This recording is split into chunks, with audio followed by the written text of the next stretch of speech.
Fala pessoal, professor Gildo Moraes aqui, professor de História do Colégio Curso de Aplicação, e o nosso assunto de hoje é América Portuguesa.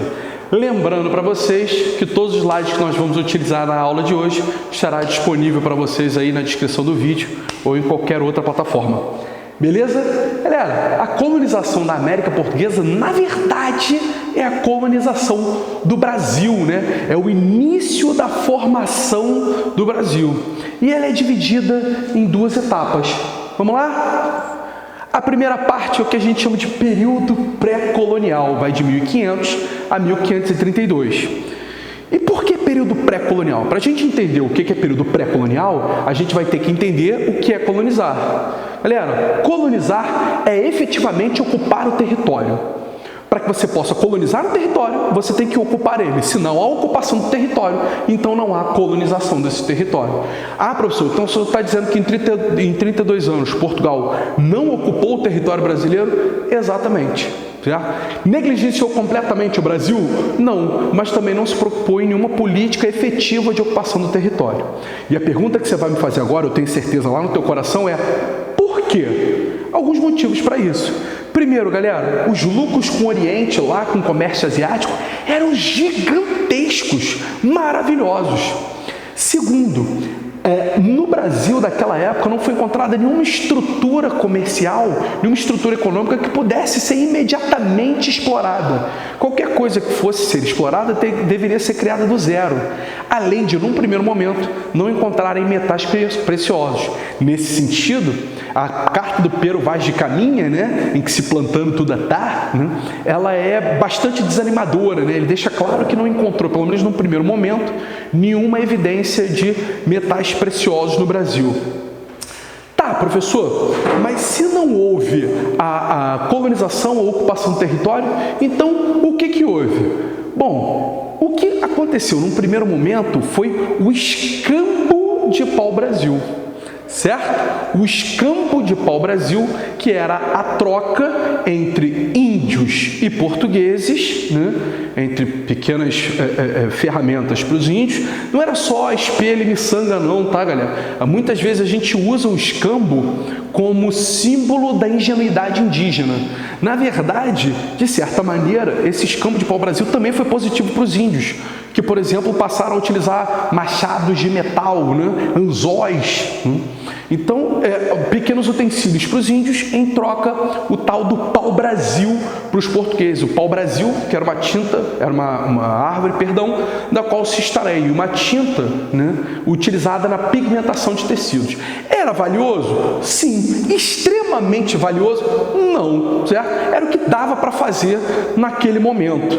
Além disso, limitou-se a algumas poucas, né, expedições de exploração, né, de descoberta da costa e de policiamento, mas muito parcas.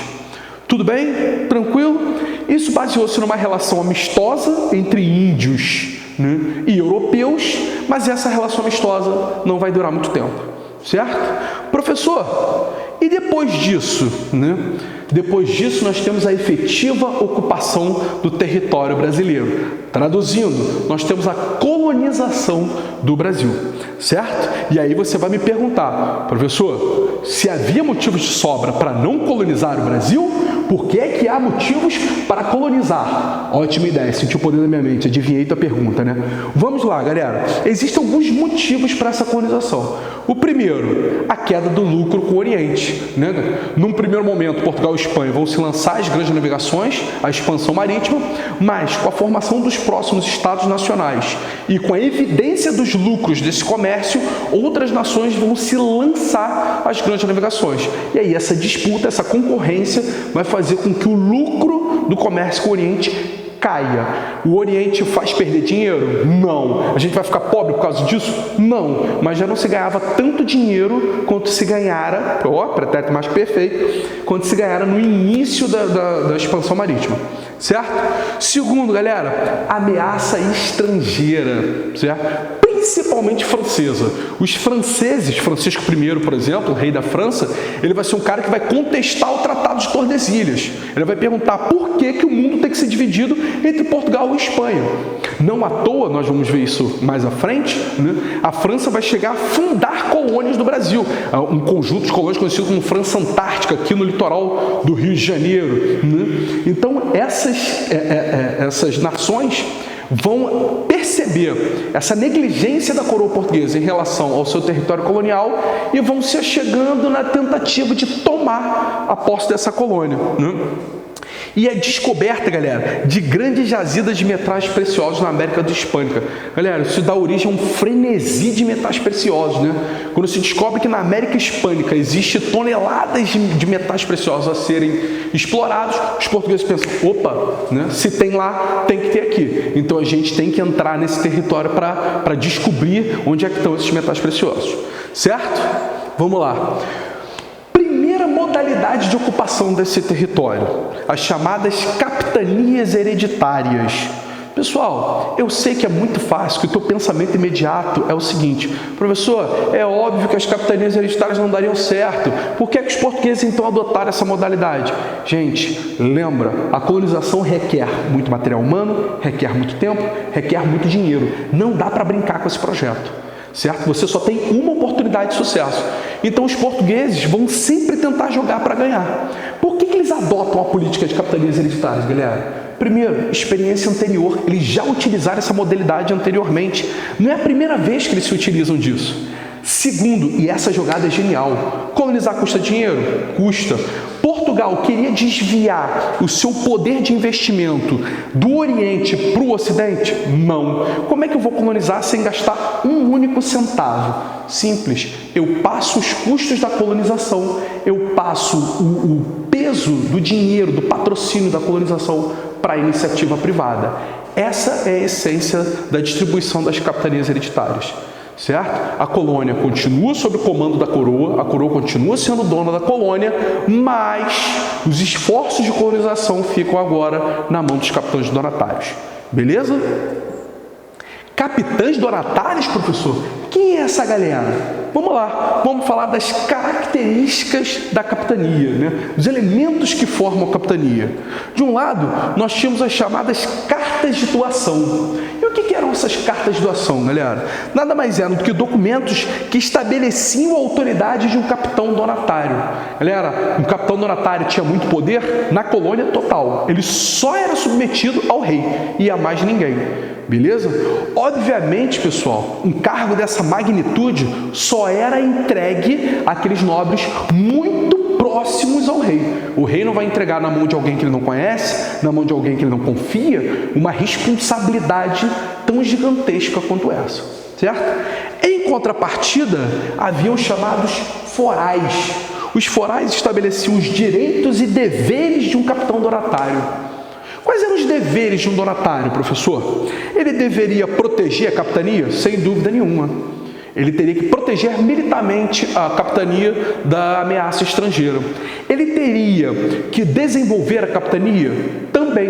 Ele deveria criar meios econômicos para que essa capitania desse lucro. Ele deveria catequizar? Eu botei aqui entre aspas, tá, galera? Eu não estou dizendo que o capitão donatário catequizava os índios. Eu estou dizendo que ele criava meios, pacificação, por exemplo, militar ou não, para que a catequização, para que a Companhia de Jesus pudesse chegar no Brasil e catequizar os índios. Certo? Professor, se essas eram as obrigações do capitão donatário, quais eram os seus direitos?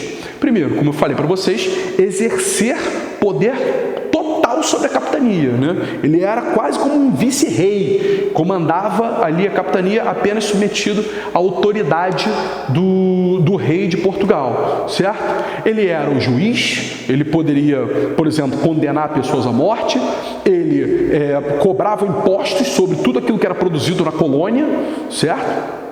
E ele ainda podia doar sesmarias. Olha, o que eram essas sesmarias? Eram pequenas propriedades de terra, eram minifúndios. Quando eu falo minifúndios, eu não estou me referindo ao sítio, tá certo? É uma chácarazinha. Eram minifúndios se comparados com os grandes latifúndios, Certo? Esses sesmeiros produziam nessa terra e aí pagavam impostos ao capitão donatário, tá certo? Ele poderia, por exemplo, explorar a mão de obra escrava, né? Comprando e vendendo mão de obra escrava. Beleza? Bom, o sistema de capitanias hereditárias deu certo? No Brasil, não. Por quê, professor? Primeiro, as capitanias eram extensas, eram gigantescas. Na verdade, a maioria dos capitães donatários sequer veio tomar posse dessas terras. Segundo, ataques indígenas eram constantes, além, é claro, das ameaças estrangeiras, dos corsários, mais notadamente os franceses, como eu falei. Os donatários, quase não vinham assumir a colônia, quase não vinham assumir a capitania, perdão. Havia pouco interesse na maioria deles. Era mais algo simbólico, né? Era um peso mais da honra de receber a capitania. E, por último, a falta de comunicação, tanto entre as capitanias, elas eram gigantescas, imagina trocar cartas entre uma capitania e outra, quanto entre a capitania e a coroa portuguesa. Galera, a mensagem levava 90 dias para atravessar o mar. Bota aí, 90 dias para ir, 90 dias para voltar. Pô, até que eu tivesse uma comunicação com o governo central, o meu problema já tinha passado, né? Então, galera, se eu não tenho mais o regime de capitanias hereditárias, eu vou substituir pelo quê? O governo, a coroa portuguesa, decide unificar. Ela dissolve as capitanias hereditárias e forma o governo geral. Galera, o governo geral vai durar, com algumas pequenas transformações, até 1808. Essa modalidade de governo geral vai durar até a chegada da família real no Brasil, né? Na verdade, virá o governador geral, né? Nós temos três, né? Tomé de Souza, Duarte da Costa e Mendes Sá, né? Junto deles chegará 3 funcionários públicos, cada um deles com uma função. O capitão-mor, o provedor-mor e o ouvidor-mor, certo?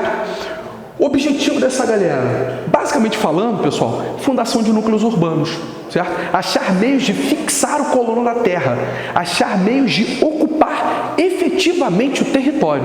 Não à toa, 2 dos maiores núcleos urbanos do país vão ser fundados durante o governo geral: São Paulo e Rio de Janeiro. Na verdade, na época, São Sebastião do Rio de Janeiro, certo? Além disso, era importante, claro, né, você acabar com a ameaça estrangeira, principalmente, de novo, a francesa. A gente fala deles o tempo todo. Galera, como eu falei para vocês, esse modelo de governo geral chegou a dividir-se e subdividir-se algumas vezes. Ele chegou, por exemplo, a ser dividido em governo do Norte e governo do Sul. Depois chegou a ser dividido em governo geral do Maranhão, depois Grão-Pará e Maranhão e governo do Brasil. Certo? Galera, prazer estar com vocês. Um abraço, até o próximo vídeo.